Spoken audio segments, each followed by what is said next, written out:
देखिए, अब question number 3। अब आपके साथ मैं डिस्कस करने वाला हूं क्वेश्चन नंबर 3।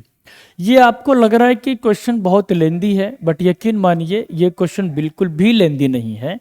इसको समझिएगा कि एक कॉन्ट्रैक्टर है जो प्लान कर रहा to install 2 slide for the childrens to play in a park.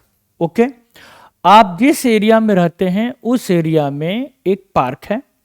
उस पार्क में 2 स्लाइडर आपका एक कॉन्ट्रैक्टर बनाने का प्लान करता है। ऐसा इसका मतलब for the children below the age of 5 years, जिस बच्चे का एज 5 साल से कम है, उसके लिए कहता है किसी prefers to have a slide whose top is at the height of 1.5 metre. मतलब ये एक ऐसा जिसका हाइट और ये स्लाइडर और इस तरीके का इसका बीच का डिस्टेंस, तो ये जो इसका हाइट है वो 1.5 मीटर का हाइट का वो बनाना चाहता है and is inclined at an angle of 30 degree to the ground. इसका मतलब ये जो स्लाइडर है ग्राउंड के साथ जो एंगल का फॉर्म हो रहा है that is equal to 30 degree. But ये कहता है कि whereas for elder children, जो बच्चे बड़े हैं, ये तो छोटे बच्चे के लिए है, लेकिन जो बच्चे बड़े हैं, she wants to have a steep slide at a height of 3 metre. जो एक और स्लाइडर बनाना है लेकिन जिसका हाइट 1.5 मीटर था छोटे बच्चों के लिए, अब उसका हाइट थोड़ा सा ज्यादा कर दो और उनके लिए स्लाइडर बनाइए इस तरीके से। कितना? उनका हाइट कर दो 3 मीटर। अब बताइए कि and is inclined at an angle 60 degree. जो यहां पे 30 डिग्री था, यहां पे एंगल कितना बनेगा जी? 60 डिग्री टू द ग्राउंड। सवाल क्या है? What should be the length of the slide in each case. Her case में ये जो स्लाइड है और ये जो स्लाइड है, जब इसका हाइट 1.5 मीटर है तो इस स्लाइड का हाइट क्या होगा, सॉरी इस स्लाइड का लेंथ क्या होगा? मतलब ए, बी और सी, इस केस के अंदर ए सी का लेंथ क्या होगा, इस स्लाइडर का या इस स्लाइड का लेंथ क्या होगा?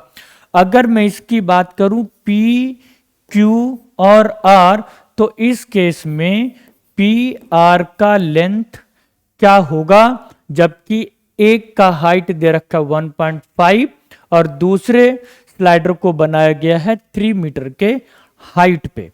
सिंपल।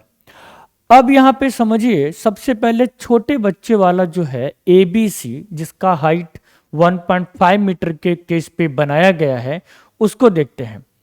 आपको ए बी मालूम है और ए सी आपसे पूछा गया है, मतलब P और H। जब भी आपको प्रॉब्लम हो, खास करके ऐसे चैप्टर में जो एप्लीकेशन ऑफ ट्रिगो है, अगर आपको साइन, कॉस, टैन, कॉट, सेक, कॉसेक क्या अप्लाई करें, कंफ्यूजन हो रहा है, तो इसके लिए सिंपल समझिए कि आपको मालूम क्या है और आपको मालूम क्या करना है। ठीक, आपको मालूम क्या है और आपको मालूम क्या करना है, तो उसमें दोनों में देखोगे, आप रिलेशन बिल्ड करिए, अपने आप आंसर आ जाएगा। P आपको मालूम है, H आपको मालूम करना है। P बाई H क्या होता है? sin 30। तो लिखेंगे in triangle A B C क्या sin 30 डिग्री क्या P बाई H, मतलब A B divided by A C. sin 30 क्या हो जाएगा जी? 1/2। ए बी कितना है? 1.5 और ए सी हमको नहीं मालूम, क्रॉस मल्टीप्लाई करेंगे तो ए सी आ गया 3 मीटर। ये लो आंसर हो गया। क्लियर? हाँ सर। अब in triangle P Q R, P Q R की अगर हम बात करें तो पी क्यू मुझे मालूम है और पी आर मुझे मालूम करना है, मतलब P और H।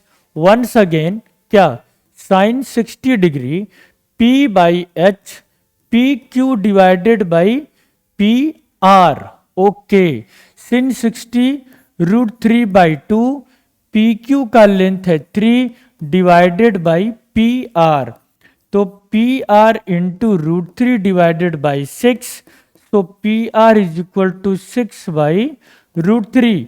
अब इसको रेशनलाइज कर दो तो ये हो जाएगा 6√3 डिवाइडेड बाई 3, 3 2 जा 6। इसका मतलब P R is equal to 2√3 metre. ये लो दूसरे स्लाइडर का भी लेंथ आ गया।